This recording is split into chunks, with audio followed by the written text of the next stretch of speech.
when the University of Colorado project study was announced by the Air Force Office of Scientific Research, by the way. It was funded by the Air Force Office of Scientific Research, which was a breakthrough in its own right because it was the first scientific organization of any kind, military or civilian, to do that sort of thing.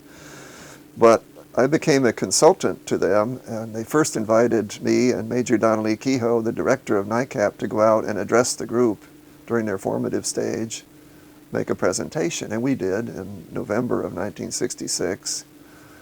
And I presented a paper about not being fooled by the noise level, that there are lots of analogies you can use. You get a lot of fake nibbles if you're out fishing. You might snag your line on seaweed and all kinds of things, and they're not real, but there are fish in the ocean. That was one analogy I used. And unfortunately, my paper proved to be prophetic because they got all tangled up and confused by all the noise cases, the trivial things. It was a very difficult problem for them because there's no precedent. Here were all these reports full-time going on. They just got established, and here came the gigantic sighting wave of 1966-67.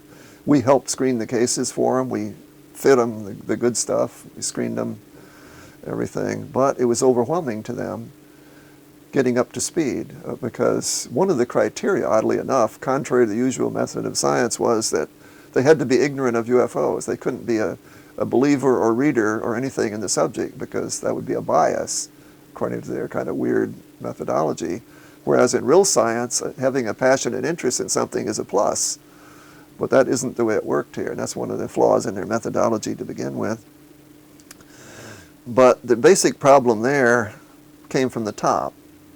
Dr. E.U. Condon was bored and disinterested. I'm going to just sum it up briefly. I could give examples. I saw him fall asleep at one of the major conferences while I was there. He was being addressed. He fell sound asleep. He constantly made jokes about aliens and landing and people taking rides in spaceships. But he set a bad example, and he became actually non-director. Bob Lowe, Robert J. Lowe, became the de facto director.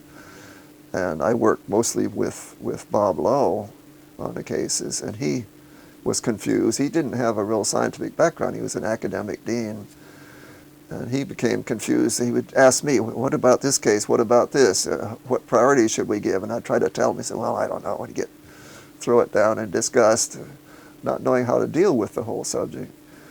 And they asked me to present, by the way, a list of like the 10 best cases. I don't remember the exact number. I think actually I gave 15 or 20 of the premier cases that I saw him at that time. And one of them was the Trindade Island case of Brazil, and lots of others. My experience was that the staff members were very interested and very honest and good people. They were quite willing to do an honest job, but from the top came this very poor leadership.